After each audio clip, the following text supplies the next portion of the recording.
DTX Beauty Soap. Bakal na sa mga butika.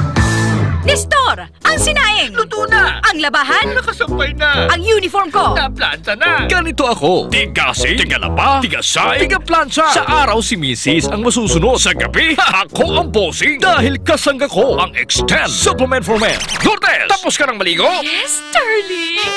Come to Mama. Extend Food Supplement for Men. May Maca at Lavawaska na nagpapataas ng energy at stamina para sa tigasing performance. Extend Food Supplement for Men. K5 News FM. K5 News FM. Championing the lives of the Filipino. Wow, may puso. The official overall #1 station in Iloilo City. K5 News FM. Iloilo 88.7.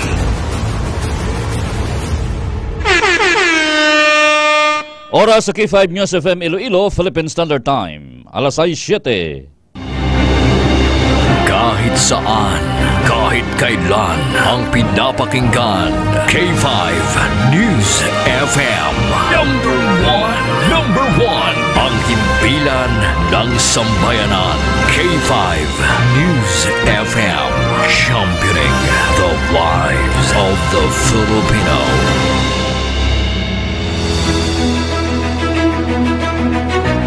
Mga ka-K5, taus-puso po kaming nagpapasalamat sa inyong walang sawang suporta at patuloy na pagtangkilik sa aming mga programa sa 88.7 K5 News FM Iloilo. Kayo ang aming lakas at inspirasyon sa bawat balita at impormasyon na aming inihahatid. Kailanman ay hindi kami magsasawa at mapapagod dahil nakakataba ng puso na kayo ay aming mapagsilbihan. Ito ang nag-iisang kampiyon sa balita, kampiyon sa drama, kampiyon sa musika, kampiyon sa komentaryo at kampiyon sa serbisyo publiko.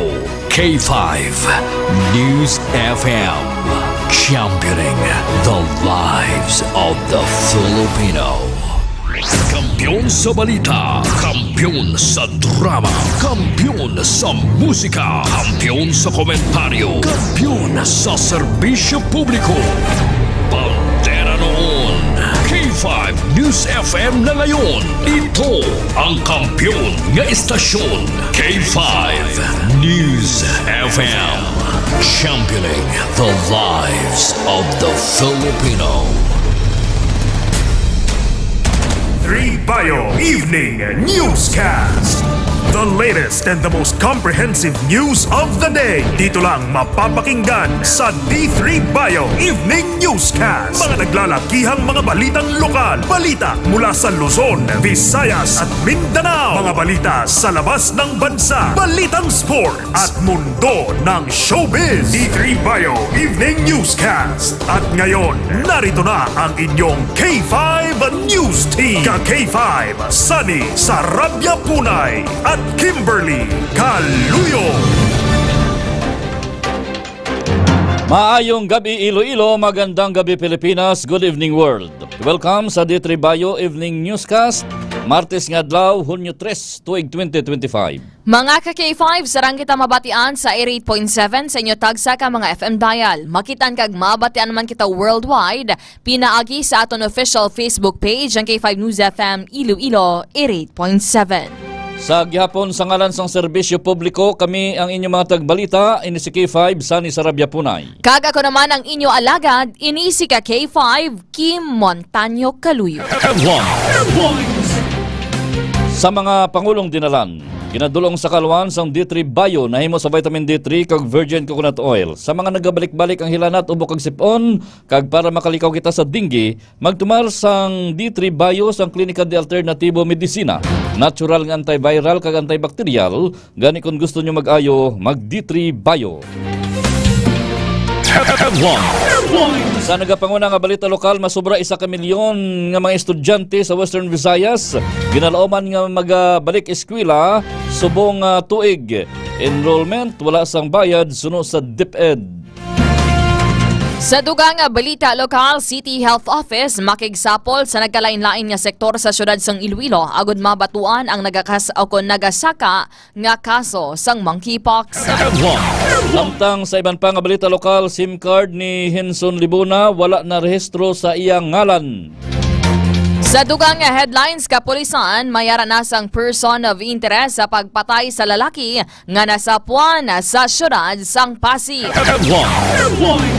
Sa nagapanguna nga balita nasyonal, Commission on Human Rights nagakabalaka sa mando ni PNP Chief Torre sa mga pulis nga padamo-damo sa madakpan nga illegal nga druga. Sa dugang balita national, barangay and SK elections madayon base sa inisyal nga desisyon sang ledak suno kay Senator President o kon Senate President Cheese Escudero. Balita international, US President Donald Trump handa nga personal nga magasapol kay Zelensky kag Putin.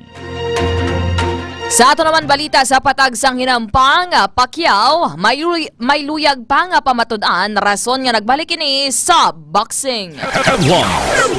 Kag sa aton naman balita sa patag sang entertainment, Bia Alonso kag Vincent Ku nagpakita sa publiko sa labing unang ation matapos ang paglaptas sang dating rumors sa tunga nila.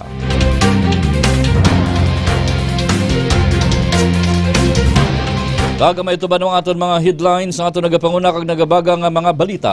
Mga balita nga una ninyo mabatian sa K5 News FM Iloilo apang sa mga pamantalaan buwas pa mabasahan. Philippine Standard Time alas 6:13 kag karon sa detalye na sang mga balita. Balitang lokal.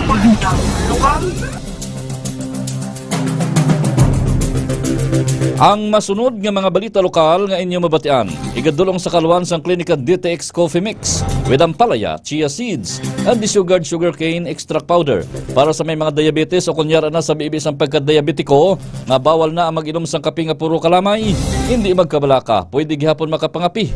Klinika DTX Coffee Mix ang pinaka-healthy nga kape. Nakakape ka na, naka-detox ka pa.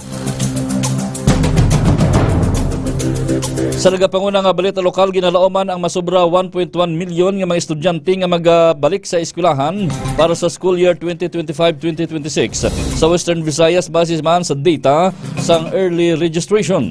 Sa interview kay Mr. Hernan Escoliar Jr., Regional Information Officer sa Department of Education Region 6, ginpahig sini nga wala sang kinahanglan nga bayaran kag mag-fill up gid lamang sang enrollment form.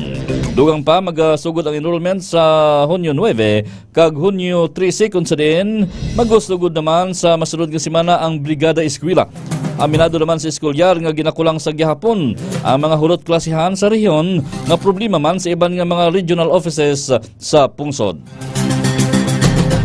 Sa piyak nga bahin ginaplanuhan sang Iloilo Provincial Government nga iendorso sa sangguniang panalawigan na kon SP ang amendment sa sang ordinansa nga nagahatag sang incentive sa mga atleta nga makapauli sang medalya gikan sa nagkalain-lain nga mga sporting events. Suro kay Mr. Ray Cabarles, ang Sports Development Officer 4, ang amendment ang pagalakipan sang plano nga pataasan ng insentibo nga ihatag sa mga atleta nga record breaker. Dugang pa sang natungdan, ini ang padayon pa nga istoryahan sang maayo antes nga i-endorso sa Provincial Board agud nga mangin matawhay ang proseso. Nahibaloan nga ang Iloilo Province ang mayara sang existing ordinance nga nagahatag sa mga atleta, coaches kag mga chaperon sang cash incentive nga makapauli sang medalya samtang ginarepresenta ang probinsya sang Iloilo sa patag sang hinampang.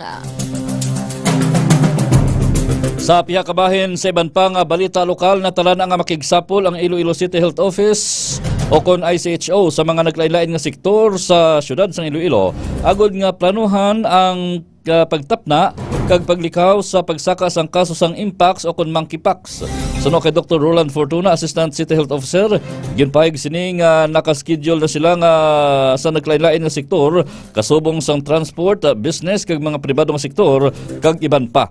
Luyag sang CHO nga mahibulaan ang mga nagakadapat kag hindi nagakadapat nga mga buluhaton kung mayara sang mamonitor nga kaso sang impacts.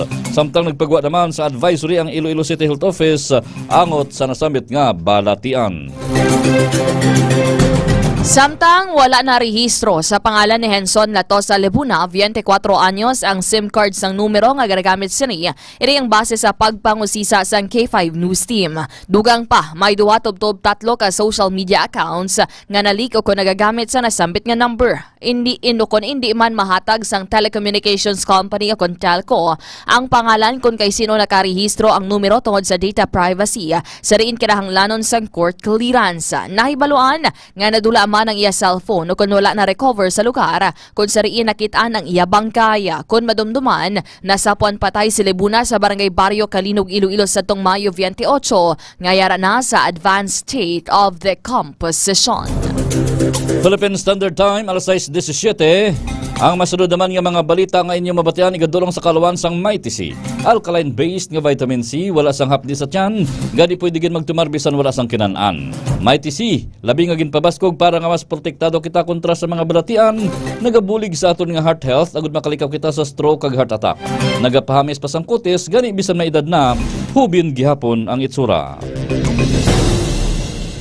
Nagapabilin nga at large ang isa sa duha ka mga suspek nga nagtiro patay kay Kenneth Diase sa barangay Katuugan, Pututan, pasado alas 2 sang hapon sadtong Mayo 25. Suno kay Deputy Chief of Police ang Pututan Police Station nga si Police Lieutenant Ayan Baligod nga padayon ang follow-up operation sa natabo nga krimen. Madumduman nga nasapuan si Diase sang iya iloy nga patay na sa suba malapit sa ilabalay matapos nga ini ang gintiro sang duha ka beses sa iya ulo. Samtang Mayo 25 ginpangita sang duha ka suspek nga Sanday alias Tony Boy kag alias Pula ang amay sang biktima kung sa diin ilagin sugo ang iloy nga pangitaon ini samtang nabilin sa ilabalay ang biktima. Sang nagbalik ng iloy, iya na nakita nga patay na ang iya bata. Naibalaan nga tag-iya sang duta nga ginatindugan sang ilabalay si Tony Boy. Samtang matapos naman ang krimen, voluntaryo nga nagsungka si Tony Boy sa mga pulis. Sa dugang police report, mayara na sang person of interest ang Pasay City Police Station sa pagpatay sa 32 anyos nga lalaki nga nasapuan sa barangay Bayan, Pasay City sa tong Mayo 28 sang aga. Sa interview kay Police Captain Maria Rosario Miranda, ang Public Information Officer o kon PIO sang Pasay City Police Station, ginpahayag sa ringa ang person of interest ang masami nga upod sang biktima nga si alias Boy. Apang wala pa naghatag sang dugang nga detalye ang kapulisan natuhoy sa background sang person of interest. Nahibaluan nga si alias Boy ang nasapuan sang yailoy sa balay sini nga wala na sang kabuhi. Kagyara na sa state of the composition o advanced state of the composition sa payag nga ginatiniran sini. Base naman sa resulta sang autopsy nga may buka sa bagol sang biktima nga gintunaan sang iya kamatayon. Sa subong, wala pa sang matulid nga motibo ang kapulisan kag padayon pa ang ila investigasyon may kang tanan sa natabo nga krimen. Ini nga bahin sa aton mga pagbalita, builog nga ginadulong sa kaluwan sang Klinika DTX 500 ang Palaya Leaves with the sugarcane extract. Para sa may mga diabetes, sa mga hindi makatulog sa tiyan sa kagabihon, para nga mangin mahamo o kang katulugon, mag-Klinika DTX 500 adlaw-adlaw. Naghatag ini sa aton sang proteksyon kontra sa mga baratian, ilabi na ang cancer. Klinika DTX 500, the superior antioxidant. Arestado ang top 2 most wanted person sa Banwa sa Haniway bangod sa kaso nga pagpanghimulos. Naaresto ang suspect nga si alias Onyok, 42 anyos sa barangay Kipot sa mga katapos ang Haniway Police Station tracker team sa pagpamuno ni Police Captain Melvin Mercado, Deputy Chief of Police sang Haniway Police Station alas 2 sang hapon. Naibulaan ang suspect nga may kaso nga rape by carnal knowledge sa diin ang warrant of arrest sini ang ginisyu sang presiding judge sang Regional Trial Court Branch 76 Haniway Iloilo sadtong Mayo 28 sini nga tuig. Samtang nakahunong naman sa Haniway Police Station ang nasambit nga suspect. Sa aton pinakaulihing balita lokal, ladlad o kondakop sa ginkasang nga joint drug by bus operation ang pangayaw nga tricycle driver sa sitio Naluuyan sa may barangay Sapaw, Dumangas, Iloilo kainasang kaagahon Hunyo 3. Ginkilala ang subject nga si alias Edmar, 38 anyos, residente sang Zone 3 sa barangay Amparo sa Banua, sang Pavia. Nabaklan si Edmar sang isa ka plastic sachet sang suspected shabu sa balor nga 12,100 pesos kag sa pagrekisa sa iya paghinakop dugang pagin nga na-recover ang duwa ka sachet sang suspected shabu nga grabanta nagabugatanan sang 7 ka gramos nga may standard drug price nga 47,600 pesos o kon 47,600 pesos. Sa karon nakahunong na sa Dumangas Municipal Police Station sa Edmar kag nagapangatubang sang nagakaigo nga kaso. Oras sa K5 News FM Iloilo, Philippine Standard Time, alas 6:21. Balitang National. Sa ilo naman kita banwa sa detalye sa aton Balitang National, buylog nga ginadulong sa kaluan sang Klinika DTX Beauty Soap. Para sa mga luyag magputi kang maghamis ang kotes, magklinika DTX Beauty Soap adlaw-adlaw kada magpaligo. Nagabulig man ini para makalikaw kita sa mga balatian sa panit, kasubong sang buni, katikati, punggod kag iban pa. Klinika DTX Beauty Soap na antimicrobial soap pa. Nagakabalaka ang Commission on Human Rights o CHR sa nanging direktiba ni Police Major or Police General Nicolas Torre III, ang bagong Philippine National Police Chief, sa mga pulis ini nga padamo-damo ang mga maaresto nga may kahilabtanan sa illegal nga droga. Suno kay CHR Commissioner Bida Epres nga dapat ang pag-aresto ang yara sa sakto nga proseso kag hindi sa padamo-damo. Dugang pasini nga hindi dapat talakson ang pagpadamo-damo kag nakadapat nga kun ang mga naaresto ang ginapaidalom sa husto nga proseso. Madumduman nga ginpahig ni Torre nga sa iya kapulisan nga basihan sini ang metrics sa pagdakop pinagi sa pagpadamo-damo.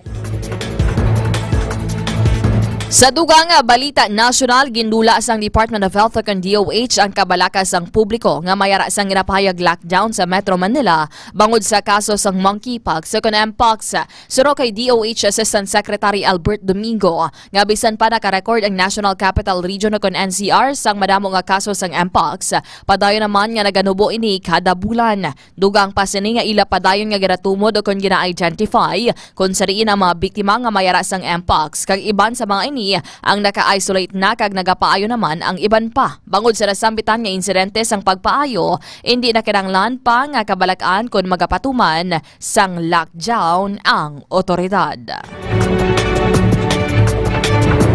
Ang masunod naman nga mga balita nasyonal, ngayon yung mabatian igadulong sa kaluan sang Klinika Dio Fresh Dio Roll-On. Pagkatapos paligo, hindi gid magkaripat magamit sang Klinika Dio Fresh Dio Roll-On para preska ang pabatyagan sa bilog nga adlaw. Naghatag ini sa aton sang 48-hour protection kontra sa bahong balhas. Klinika Dio Fresh, the natural Dio Roll-On. Ginpahayag ni Anay Vice President kag Naga City Mayor Lini Robredo kag ni Senate President Francis Escudero nga posible madayon ang barangay kag iski election subong nga tuig. Suno kay Escudero nga ini ang ilan na diskusyonan sa ginhiwat nga Legislative Executive Development Advisory Council o kon LIDAC meeting upod si Presidente Ferdinand Marcos Jr. kag Speaker Martin Romualdez sa nakaligid nga Huwebes apang pagadesisyonan pa ini sang Kamara kag Senado. Dugang pa sini sandig sa ilaman nga ginpatigay nga meeting kung madayon ang eleksyon sa mga tuig ang termino sa masunod nga magapungko yara na sa 4 ka tuig. Kung madumduman, sandig naman sa Commission on Elections ang barangay kag iski elections ang natalana ang hiwaton sa Disyembre 1. Sa aton pinakaulihing nga balita nasyonal, ginpabugal sa Commission on Elections sa COMELEC nga mayara sang mataas nga accuracy ratings ang gingamit nga automated voting counting machines sang May 2025 elections. Suno pa kay COMELEC Chairman George Erwin Garcia, sandig sa ginpatigayon nga random manual audit o kon RMA nga ginamando sang lahi, nagwa nga mayara sang 99.996% nga accuracy rate ang gingamit nga automated vote counting machine.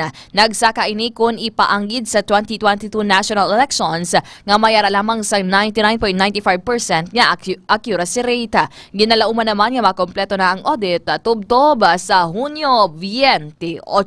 Balita International.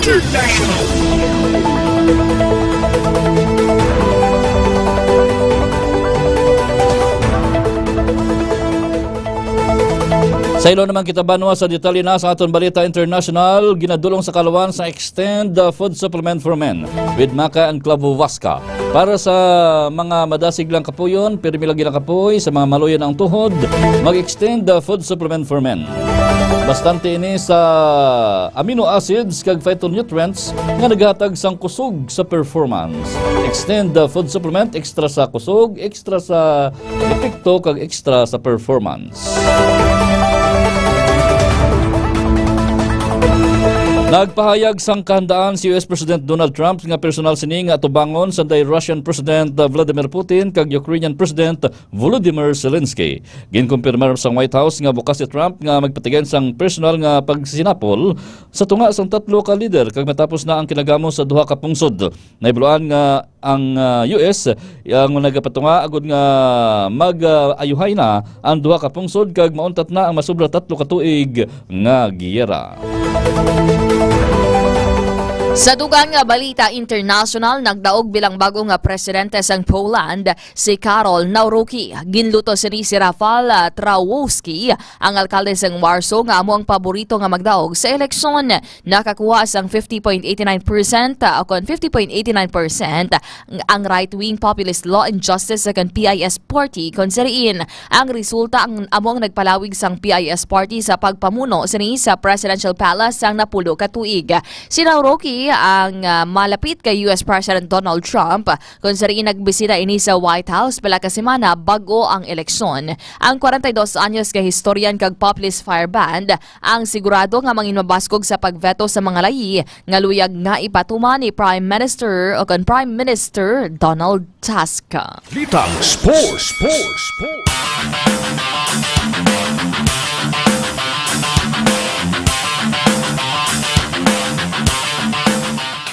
Sa detalye naman banwa sa aton balita sa patag sang hinampang ginadulong sa kaluwan sang klinika Spore Biotics with 80 billions FU sang good bacteria o kon probiotics. Sa mga nabudlayan magpamuhin, magklinika Spore Biotics, nagabulig ginitinlo sa aton tiyan kag kulon, agud makalikaw kita sa mga balatian, ilabi na ang colon cancer. Klinika Spore Biotics, the fortified probiotics. Ginbaliwala lamang ni Pinoy boxing icon Manny Pacquiao ang mga kritisismo sa iya nga wala na ini sang ikasarang sa boxing. Kasunod ini sang iya liwat nga paghampang sa palaboton nga Hulyo 19 bato kay Mario Barrios para sa WBC welterweight belt sa Las Vegas. Ginpayag ni Pacquiao nga iya kibuton ang mga nagapakamalaot sa iya sa pag-abot sang adlaw sang iya nga hampang. Luyag sini nga ipakita sa bugos nga kalibutan nga ang mga Pinoy ang wala naga-surrender. Balitang Entertainment. Kag sa ato naman balita sa patag sang showbiz nagpakita sa publiko sa labing una nga tion matapos ang paglaptas sang dating rumor sa Bea Alonso kag negosyante nga si Vincent Co. Mas nagatungan ang spekulasyon sa relasyon sang duwa matapos sila ang nakita nga nagaupdanay kag kaangay nga ganako sini si Bea sa isa ka litrato upod ang mag-asawa nga Sunday Heart Evangelista kag Cheese Escudero. Sa separado naman nga posted pictures sang manager sang aktres, makita man nga nagapatong ang ulo ni Bea sa abaga ni Ko. Kung madumduman, naglapta ang dating rumor sang duha sang Mayo matapos nga nakitaan sa mga netizens ang litrato ni Ko nga may upod nga babae samtang nagalakat kag naga-holding hands. Bisan pa nga hindi kitaon ang itsura sang babae, nanotesyaran sang fans nga nagbilin sang comment nga smiling face nga may heart emoji si Alonso sa comment section sang nasambit nga post.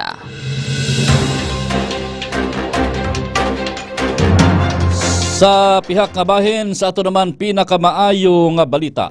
Sa Roma 8:28-29 nagasaling, nakahibalo kita nga ang tanan nga nagakalatabo ginahimo sang Dios para sa kaayuhan sa mga nagahigugma sa iya, nga iya mga ginpili suno sa iya katuyuan.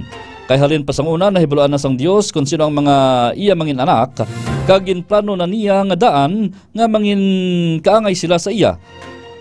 Sa iya anak nga si Jesus, agud nga siya ang mangin kamagulangan sa madamo nga mga kauturan. Philippine Standard Time, 6:30.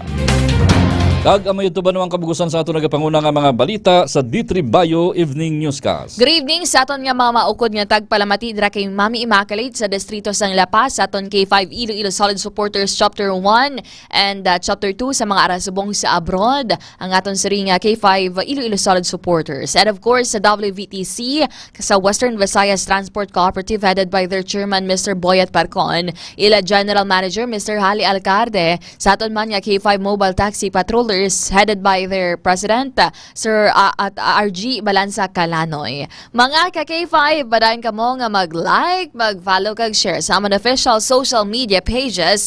Ang K5 News FM, Iloilo 88.7, ka-K5 News FM, Iloilo 88.7 Digital. Makitan kami sa amon nga Facebook page, sa amon nga YouTube channel, and of course, sa amon nga TikTok account. Magasunod na ang palatuntunan tinig ng reformasyon. Kag aton man mga programa sa gabi ang K5 Funpal upod kay K5 Troitisoy. Kag aton K5 Night Watch alas 9:30 tubto alas 12 upod kay K5 June Kapulot. Sa ngalan sang bugos nga puwersa sang K5 News Center. Sa gihapon kami ang inyong mga tagbalita ini si K5 Sunny Sarabia Punay. Kag ako naman ang inyo alagad, ini si K5 Kim Montaño Caluyo. Para sa kampiyon nga balita, serbisyo publiko kag kalingawan sa Iloilo. Number 1 na kita. K5 News FM. Kampiyon sa balita, kampiyon sa drama.